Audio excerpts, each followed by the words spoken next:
How's it going, everybody? Welcome back to Basement Battles.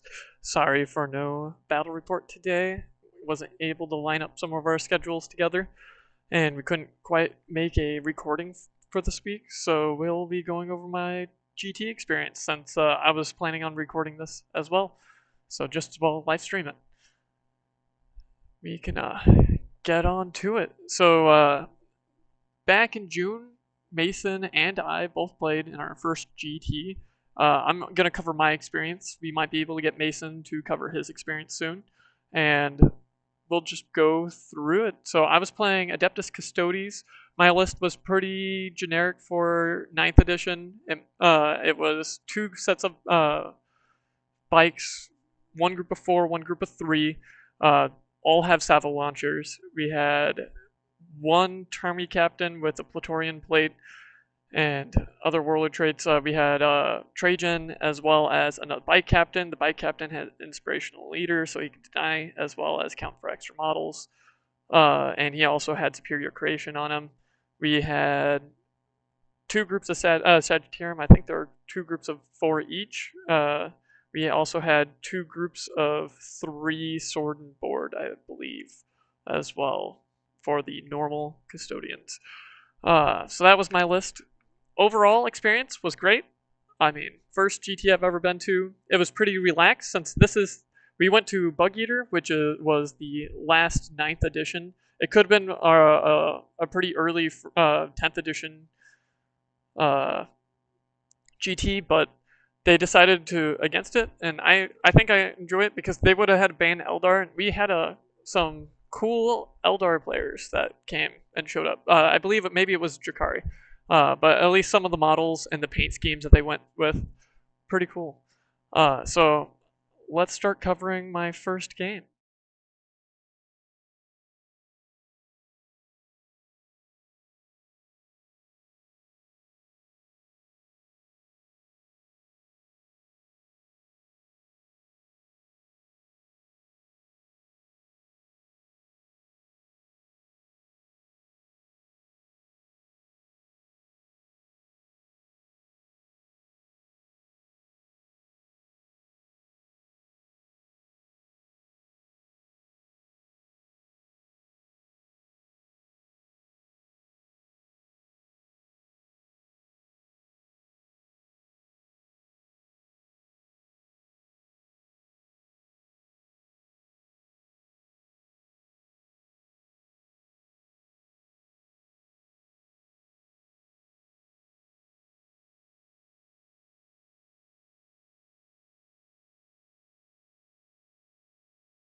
I think I forgot to add my headset.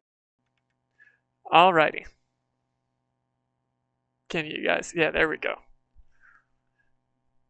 No one could hear me. That's going to be an edit. Alright, so for my first game, it was against Imperial Knights. And I ended up getting first turn. It didn't turn out too bad. I was able to keep him basically on the other side. So his Knights list was almost all armatures. Yeah, got some chat now, so I'm gonna make sure I copy that guy with me. And with the armatures, he wasn't able to press on me too hard because I was able to basically hold him at that mid board, as well as deep strike back there. I ended up getting my termies on either on my points or were in charge range, and able to get him in to kind of score me some of those behind enemy line points, as well as I was able to raise the banner for a while on my side. Uh, yeah, being overall not a bad game. Anything over 50 does, in my opinion, is a win. Even though I just couldn't quite squeeze out to try to win, steal that win on this one.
That's right. Man, this is gonna be a lot of cuts. Gotta make sure I add this. So this was against Mason, and he ended up getting turn one. It was a pretty big stomp on this one, going through, and was only able to kill like two of his knights and armager, I believe, or a war dog, I should say. And it, it was I couldn't raise any banners. He was able to pick me off points and then just push up on me, and then my behind enemy lines, I was able to score, but he ended up turning around and blasting them off in the next turn in charge. So I wasn't able to hold steady like I was last game. And this matchup was my worst matchup because it was more big knights. He was running 3 big knights with a couple of war dogs. I think he had 4 war dogs, 3 big knights. It was pretty big stomp.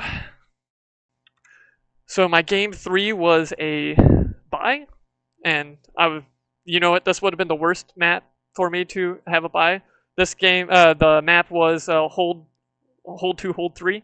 Comparatively, for the other ones, was hold 1, hold 2. So I'm kind of glad I got the bye. I'm glad I didn't play against the other players, so I was able to walk around. This was the last game of the day, so it was 3 games the first day, 2 games the second day, and that first day, I was able to go around. So there were 30 players at the event, and there was a Tau player playing a Storm Surge list. There was an Orc player who brought big things. A lot of people brought a lot of fun things because it was the last tournament for 9th, and it was kind of the like everyone let's have some fun. There were some competitive players there. I would say that first player I played against was pretty competitive. His list was pretty brutal. I think I will have to see where he got in placements because I got the placements at the end of this as well.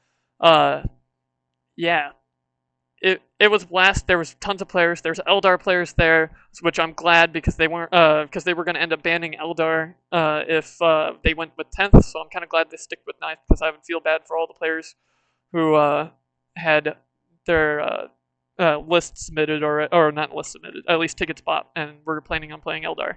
There was a Drakari player that I think won Best Paint Award. The painting on that was great. They had some orange hues, definitely airbrushed. It was. I don't have a picture of the army, sadly. I didn't play against them. I think Mason ended up playing against them, so maybe he has a picture. It was a sick-looking army. But yeah, that was the end of day 3. I was able to talk to the Tau player and see how his list was going. He wasn't doing too hot, so I might have been matched up with him in round 4. So let's see who I got matched up against.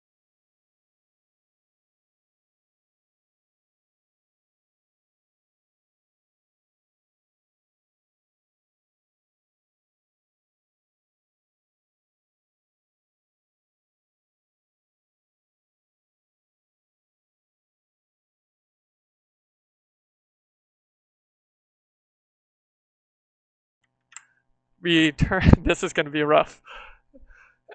So he ended up getting first turn, and this orc player brought the biggest, meanest models. He brought a gigantic Squiggoth and a normal Squiggoth, as well as a bunch of orcs, and he just kind of played big models plus Hordy.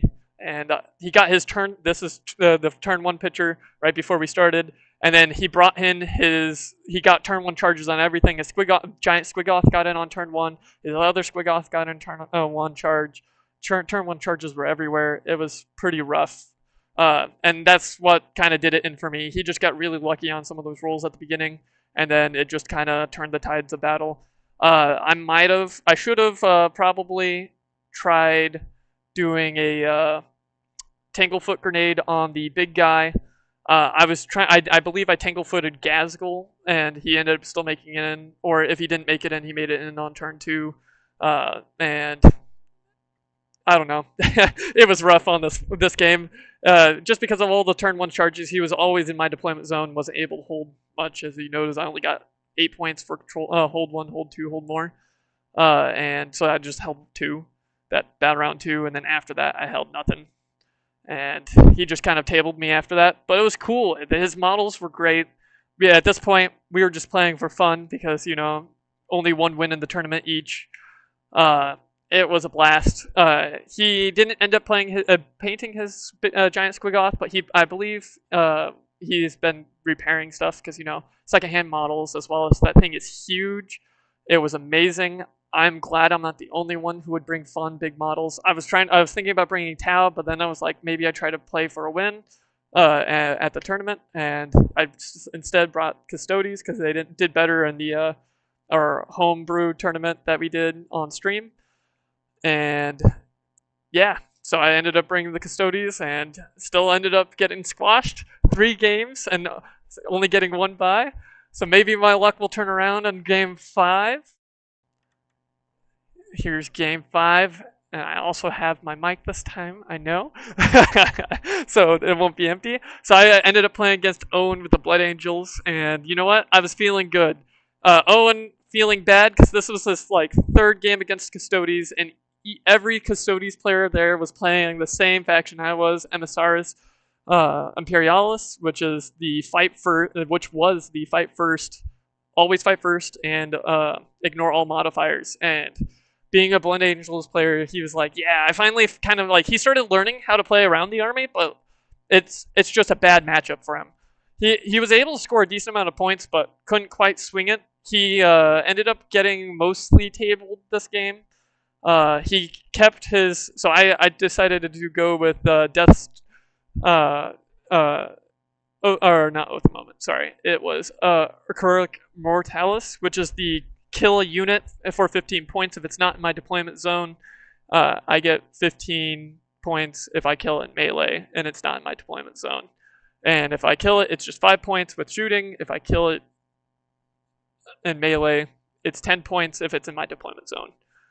Yeah, didn't end up getting that, but because I chose that, he didn't use that group. He kept it in Deep Strike and then jumped it off the board. So he brought it in, jumped it off the board, and then put it over in the corner. So it basically did nothing all game, which was good. So because he ended up charging Dante in.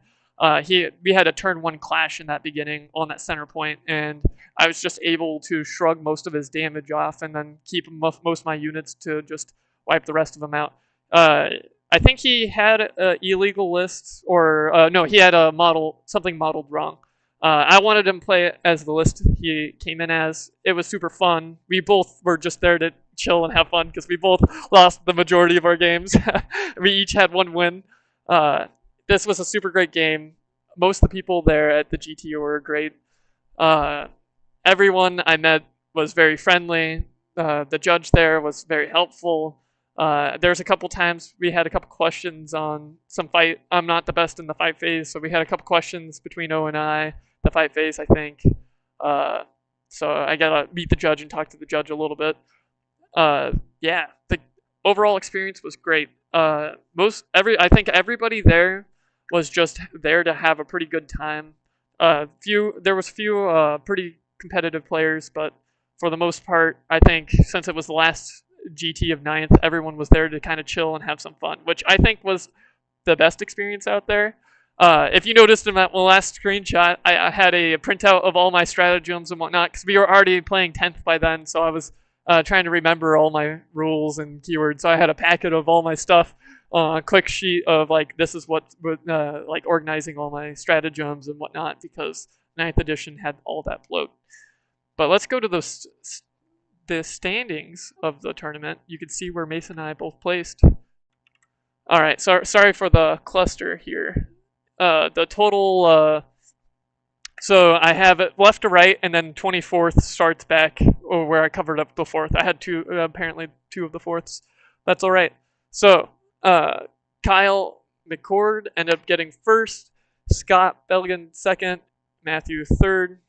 So yeah, the person I played against at the top ended up getting third. So I don't feel as bad.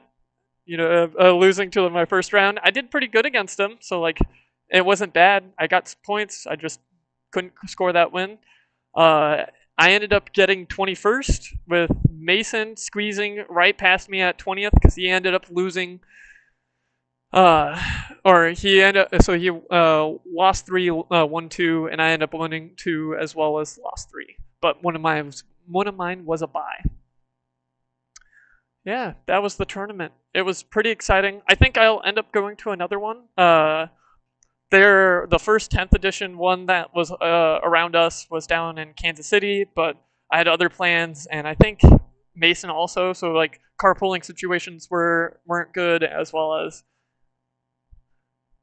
other things. So yeah, hopefully you'll see us more at tournaments, and we will drag Caleb. So the biggest thing for the tournament was they were doing the prizes at the end, and they're like, all right, so to the team who won the most, and we were like, oh, that's right, we signed up as a team. So like Mason came in for basement battles, I came in for basement battles, and then if Caleb would have showed up for basement battles and just scored, I think 40 points, we would have been the highest scoring team because the other players were only another group of 2, and they take the top 3 players. So it was kind of sad if Mason, or even if Caleb showed up with an unpainted army and didn't just scored like 30 points a game, we would have won overall best team at the tournament. But it was a blast. I hope to see y'all at another one if any of you guys are listening, or girls, and have a great day.